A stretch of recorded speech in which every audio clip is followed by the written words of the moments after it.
One of the hardest things that victims of abuse end up struggling with is the idea of injustice.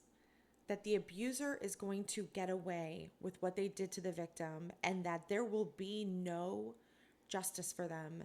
There'll be no recompense that will occur, no consequences for the abuser. Uh, and so people will try to give victims ideas and frameworks, either in a secular or a spiritual way, to help them come to terms with the idea of injustice, but also because most people don't understand the frameworks of these ideas, they end up not being helpful and often are harmful. I'll give you multiple examples. So you have well-meaning people telling victims they have to forgive the abuser, but essentially they're misunderstanding forgiveness, and essentially they are making the victim submit to the abuser over and over and over again, and the abuser experiences no consequences, and therefore no feedback. It interrupts the feedback loop of realizing they need to do something different, that they're harming somebody, or that what they're doing is not okay. And so the idea being that the abuser is going to experience consequences unless they don't want to experience those consequences. And they come to the victim and they say, "Oh, I'm so sorry, and I'm not going to do this anymore." And then the victim from that place forgives the abuser. From a spiritual perspective, you can think of it. When I think about spiritual concepts, I divide them into like Christian and not Christian, or often Christian and then like spirituality or possibly a cult, whatever. When someone owes you a debt because they've harmed you, they owe you a spiritual debt. Forgiveness releases that debt, right? Forgiveness is a legal concept related to debt, right? Where you ask the bank or a court or something to forgive your loan, and then maybe they do. But there's still a process of consequences you had to ask. It didn't just happen at you. And so from like a spiritual law kind of mindset, forgiving them eliminates the debt so that you're not still spiritually tied to this person. But the people like the forgiveness pushers, they don't understand that. So they're pushing this at victims, and essentially what they're telling the victim to do is to submit and act lovingly and not give the abuser any consequences no matter what they do, because your job is to be forgiving. And this happens in a Christian and non-Christian context. Christians don't understand what forgiveness is for, and non-Christians they take the version of Jesus that will most put you in a prison of morality, and they use that at you, and they weaponize that at you. Another concept that is used or given to victims that doesn't necessarily work is the concept of karma. So you say to them, "Oh, they're going to get their karma, right? They've done something, so they're going to get that back to them." Or, if you're like in Wicca or paganism or something, you might say like rule of three. They've done this action, they're going to get it back, rule of three. Because dominating people is in many traditions a form of witchcraft. So you're sitting here, you're a victim, and you're like, but okay, I don't see karma. They seem to be experiencing no karma. So this feels like lies. And meanwhile, I'm over here and I'm still injured and I'm harmed. Or you have people, and you can approach it from a secular perspective. And, there is an element of truth in all of these, and we'll get there. From a secular perspective, you might say, hey, they're their own worst prison. They got to live with themselves 24/7. There's, everything they're doing to you, it had to come from a mind that would come up with those things, think those things, and do those things. That is intrinsically like the most miserable, terrible kind of person to be. And usually they're going to surround themselves with, you know, they live in the world in a way that is fundamentally awful. Right? But that's like cold comfort, and if you're a victim of abuse, that's not going to be something that really resonates with you. until maybe much further along in your healing journey. Like maybe you've already mostly healed and you come to that understanding, but it's not necessarily a piece of information that gives you peace and comfort about the justice now. So I find that broadly there's like four ways to respond to injustice. One is consequences. Two is grace or submission. Three is to leave the person or situation. And four, what's the fourth one? Oh, domination, right? So like victims can get to a point where they go, I can't deal with this anymore. And their response is often either to allow themselves to be destroyed, not allow, but to be so conditioned by the abuser into participating in their own destruction, or they then turn around and be dominating toward the abuser, because it's like you either submit and get destroyed, or you become aggressive and you then turn around to be dominating toward the abuser. The thing is, when you do that, in order for you to recognize that what the abuser did in the first place was harmful, you have to know that it's wrong. And so even if you're protecting yourself, when you respond in these ways, you're still going to register it as being harmful. Like you're being a harmful person. You're going against your own moral code. It's called moral injury. So like, let's say you respond in those ways, you get away from the abuser, and then your brain is going to bring up every single thing that you ever did that was wrong according to your own moral framework. So instead of helpfully reminding you of all the terrible things the abuser did, it'll remind you of all the things you did. And so now you're tortured in a different way. Yeah. Not to be religious-y, but anyway. So when you are thinking about consequences, a lot of people will try to talk you out of giving the abuser consequences. They'll tell you it's mean, or that, that you're being a bad person if you do that, you're not being loving. But the thing is, like, consequences, unfortunately, is how we learn. If we just learned from knowing something was bad and not having to experience consequences, we would be in a very different society. I never cease to be amazed at like watching children who they still got to touch the hot stove. I guess they don't believe their parents. It's not enough.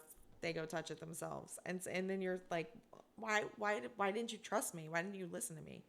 And it's like, I want to decide for myself, which is, we do get to do that. But the fact that we have the ability to pass on information to other people, and yet still somehow it doesn't make a difference often, it's just like very funny to me. All right. So consequences. Consequences create a feedback loop that allow a person to adjust according to reality. If you're a good parent, that's what you're doing.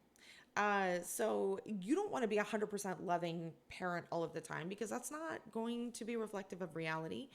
Children should know if they treat people badly, there's like results of that. And so I've talked about this in other videos and articles, but a lot of the mistake that some parents make when they were victims of abuse, and they're trying to be different than what their parents were, and they want to do better, and they want to be a good parent. They put a lot of time, effort, and energy into like, okay, how do I do this? They often overcorrect to 100% loving, 100% nurturing, 100%, no matter what the child does, I love you and I want to be here and support you. And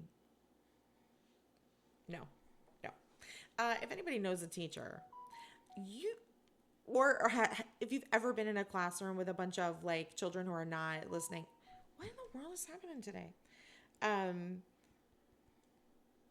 Sorry, let me turn this down. This is so bizarre. It's early in the morning here. Okay. If you've ever gone to school, you'll find the nice teachers are the ones who get eaten alive. The mean teachers are the ones the kids respect. And then sometimes when they're nice, they're like, oh my gosh, this person is being so nice. Why? Why are we like this? Anyway, so when you're a parent, if you take sternness, firmness, the business voice, consequences off the table because you're afraid that it makes you like a bad person, or a bad parent, then you are interrupting the feedback loop that allows people to learn from their or from their choices.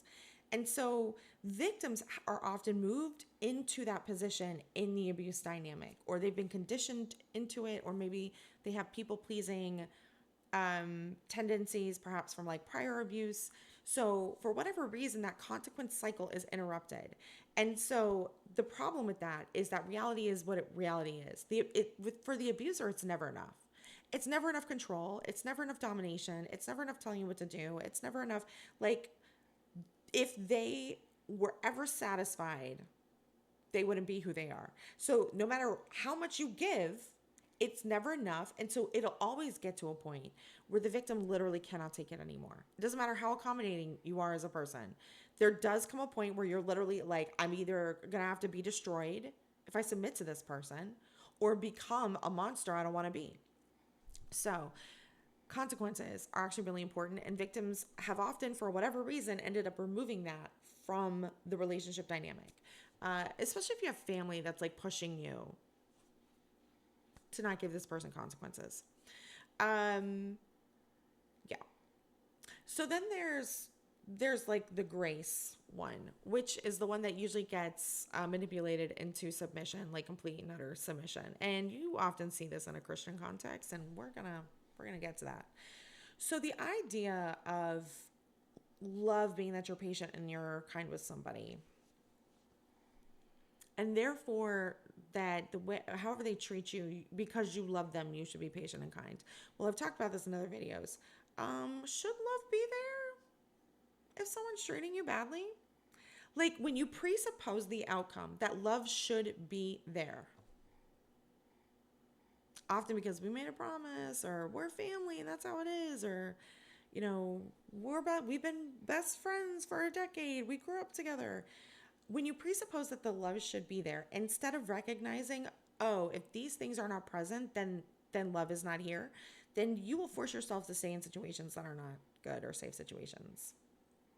And you will end up getting destroyed. There's a point at which you can only submit so much only have grace so much before it ends up being not only destructive to you personally, but it's also not good for the abuser.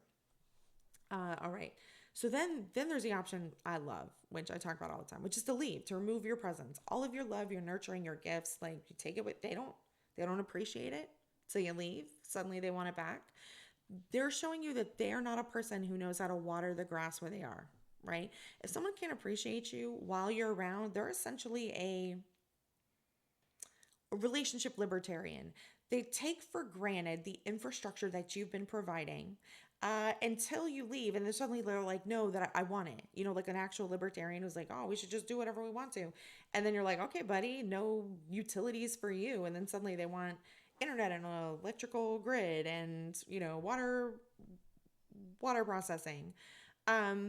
So when you leave, that's often why the ungrateful, critical people suddenly do a turnaround, is because they've been benefiting from this relationship infrastructure you bring, and they want it back. They don't like not having it, and they suddenly recognize, oh, it was here, because while it was there, they were not appreciative of it. You would think that people would pay attention to goodness, and appreciate that it's around. And first of all, that is a lot rarer than you would think. And secondly, the kind of person who is that person is not an abusive person. I don't care how much the word love comes out of their mouth. I don't care how intense they are with you. I don't care how emotionally attached everybody feels. If they can't recognize goodness, appreciate goodness, identify goodness, and then actually like show gratitude for it, that is not a person who fundamentally can recognize what you are providing in the dynamic, only when you leave. So then victims of abuse get in the cycle where they leave, and the abuser's like, oh no, but I love you and I'll change and blah, blah, blah. And then you come back. And well, they're the same person. They haven't changed. They're a critical person because in their selves, that's who they are. They don't know how to appreciate goodness. So when you bring your goodness back, they go back to default settings. They're not any different. The only thing that made them change was that temporary consequence of you leaving. Well, you came back, you undid the consequence. So when, again, we're back to this feedback loop where people don't learn unless they experience consequences. So let's take it to a spiritual and then a Christian context. And this is not in a proselytizing way. This is in a way so we understand these concepts, how people are using them wrongly to put you in a prison where you are then abused and you get no justice. Or it gives you a framework of like maybe how you want to think about it. So if you are dealing with where do I want to start? Hold on. Okay, let's start with consequences. The thing about consequences is you have to be in a position where you can give them. You have to have some kind of authority in the situation. Now, if you are in this dynamic with this person, you have authority to give the consequences because they're part of your natural boundaries. Your natural boundaries are going to be anything that you legally have control over. Like if I got to go in front of a judge and explain myself, that's my boundary, right? So what I wear is my boundary because if I, let's say, run around naked, this other person doesn't have to show up in court in front of a judge. I do. So therefore, that's my boundary to set. I get to choose what I wear. On a side note, a lot of what I have been teaching on this channel is basically the secular version of spiritual warfare. So a lot of like what we're talking about here in terms of like authority and autonomy and power over oneself is really coming from those concepts. Only I'm taking it out of the Christian context so that people who are not Christians can understand how to protect themselves and how not to be shamed into complying or being in this abuse dynamic and conditioned into thinking that they deserve what this abuser is doing. So essentially these are the concepts this is the genesis for many of these concepts.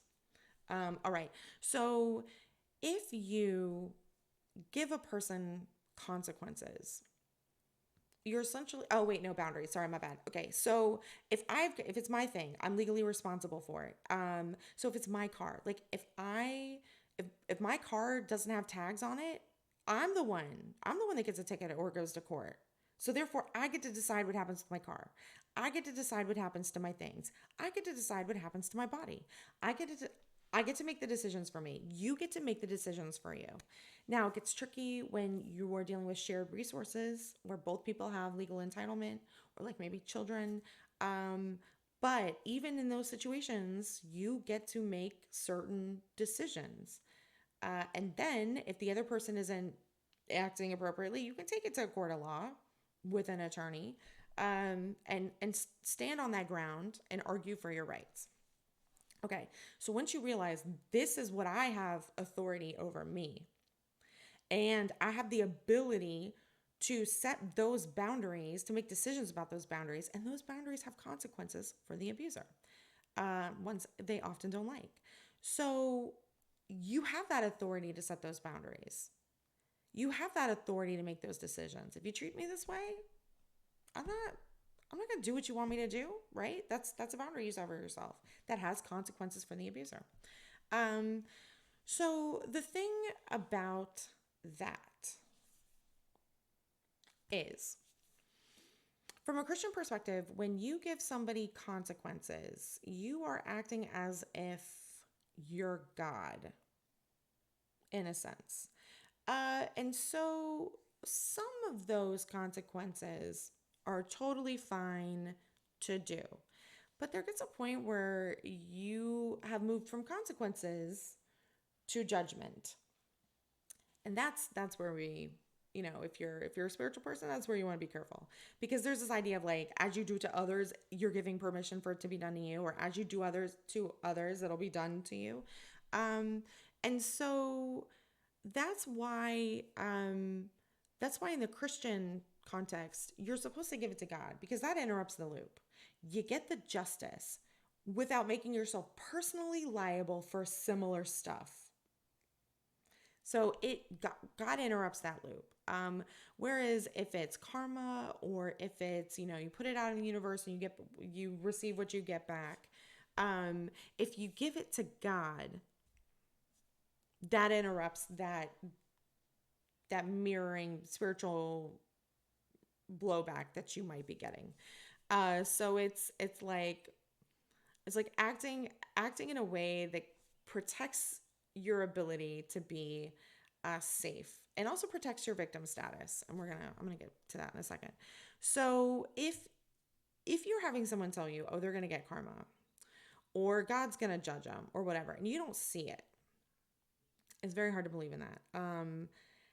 And so that's not necessarily then going to be like, those aren't ideas that'll necessarily help you.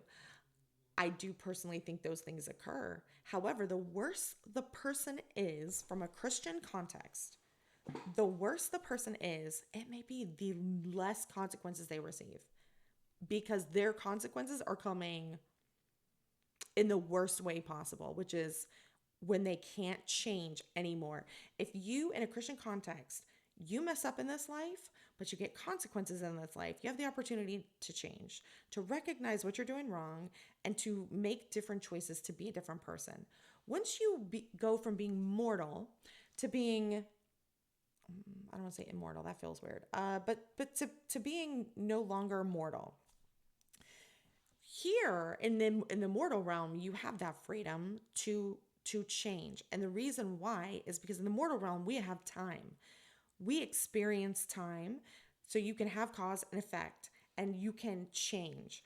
But once you get into other dimensions from like a scientific perspective are outside of time. There is no changing, you're fixed. So if you die in a certain way, that ability to change no longer exists because you're no longer existing in time. So therefore, anything that happens after is that's kind of like your eventual outcome, at least for eternity. But from a Christian context, God's outside of eternity, and he loves a backup plan. So I'm not saying something else wouldn't occur, but eternity is a long time.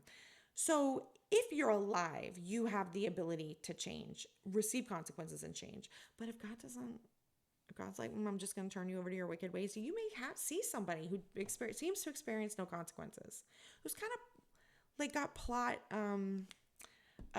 what's it called? They've got plot armor, right? And you're just like, how has this person experienced no? I feel like I receive all the consequences. How did they receive no consequences? It might be in a spiritual framework that those consequences are not for this lifetime. They're for later. And honestly, couldn't be me. No, thank you. God willing. So from a karma perspective, it's the same thing. You rack up the karma, you die, you come back, and depending on how you acted will determine what your next life is. That concept still exists. Again, though, it's kind of hard to have faith in that when you don't get to see it. Which is usually when I default to telling victims, like, look, regardless of anything, they stop to live with themselves. So yeah, so giving it to God or giving it to karma interrupts that cycle of you being the one to give the judgment. So like the consequences, that's fair, that's good. It's when you move to like the judgment piece, it's like, I don't know if I'd want someone to do that to me. So I'm going to remove myself from that cycle and not be the agent of the judgment. And therefore they can experience the judgment because the spiritual laws, but like no blowback on me. However, again, people don't understand this. So when they give this information to victims of abuse, oh my God, it's so long. I'm sorry, guys. When they give this when they give this information to victims of abuse, they give it to them in a way that makes them feel horrible, disempowered, as if they'll never get any kind of justice. And it forces them to continue to be a victim, which is, all right, so now we got to talk about Jesus, because when people are talking to victims about how they should be, they're usually standing on Jesus to do it. But the thing is, most people don't understand Jesus. Would Jesus, from a spirit or from a Christian context, from a spiritual laws context, what is it that Jesus did that nobody else can do?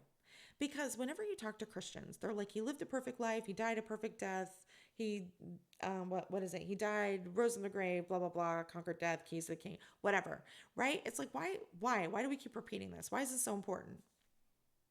Because he never takes the judgment into his own hands. He identifies that people will be judged, but he's not the agent of judgment. And because he's still a man, when all this is going down, he would still be, still be in that cycle of like spiritual blowback. As you do unto others, it'll be done unto you. So he does not give anybody judgment, even if he utters, you will be judged. He also does not do it at people. He's not forgiving at people. There's like one time where the guy comes to like be healed and he goes, I forgive you your sins. And he didn't ask for it. And then everyone gets big mad about it. But in general, you have to come to Jesus. He's not going to rando strangers and being like, your sins are forgiven no matter no matter how badly you've treated me. What Jesus did was that he didn't respond. And when like someone like Peter would try to respond in that like proactive, potentially even dominating way. So like in the Bible verses, Peter cuts off a soldier's ear when they come for Jesus to like bring him to the Romans. And then Jesus is like, oh, absolutely no, we're not doing this. And he heals the dude's ear as if it never happened. Because he doesn't want spiritual consequences blowing back on anybody. So he goes, he is completely a victim. He never does anything that would kick in the spiritual blowback or give any kind of spiritual permission for anything to happen to him. So he died a perfect victim. And because he died a perfect victim, that messed up the spiritual laws of the world in the sense that they made a big mistake. The other side made a big mistake by killing someone who didn't deserve it. And so then once he dies, he becomes God and then can enact judgment and then can be to take action, to give judgments and consequences. So it takes him out of the human spiritual laws going back and forth. And then once he's not human anymore, once he's God, he's doing what he wants. And there's no blowback because he's God. He's in the position to make that judgment. And so I find that like Christians don't explain this well, or maybe don't understand it well. They're just like, oh, it's God's, God's the one who gives the judgment. And it's like, well, why? Like, what? Beside the fact that you're just like, okay, he's God, he's sovereign. Like, what? Why? Well, the other thing too is that, and this is why they push the whole like Jesus is man and God thing, because it's like a lot of this is weirdly sciency. So if you're a man, you can bleed, but if you're a God, the blood's eternal. So there's something about that that's happening. I just want to put that in there for my Christian audience. So that's why the man and the God, because the whole sacrifice piece, the blood is shed, but like, how does it work if you have to keep doing it over and over again? So that's why he has to be a God also. But anyway, so when you're thinking about the justice, in the Bible, you can say to God, I this injustice has happened against me, and God's like, oh, don't you worry, I got this. It might take a time, but the longer it takes, the worse it's going to be for that person. And so much of the Bible is like, have patience, wait on the Lord, right? And it's hard to do that because we're in pain now, we're hurting now. But a lot of the instructions in the Bible about not essentially lashing out, in my opinion, are to kind of preserve that victim status. That there is protection for you spiritually when you're a victim, even if you're being physically, like, let's say, assaulted. You have spiritual protection because you haven't been triggered into responding in a way that now opens you up for worse. And that's the trap essentially that in the Bible Jesus avoids. So that's why again, big fan of leaving, big fan of removing yourself, your presence, your love, your nurturing, your gifts, all of that. Because that avoid, like, we're orienting on safety, and you avoid any of these kinds of traps. It doesn't have to happen in front of you. I don't know which framework is the framework that is one that helps you find peace. But I am certain that even if it appears that this person has plot armor and they're just going through and they're hurting everybody, and it seems like nobody is going to recognize that you are a victim.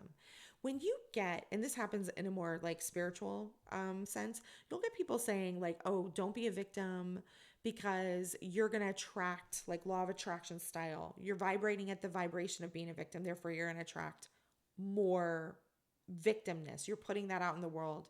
The world's going to say, oh, yes, you're a victim. I'll give you more of that.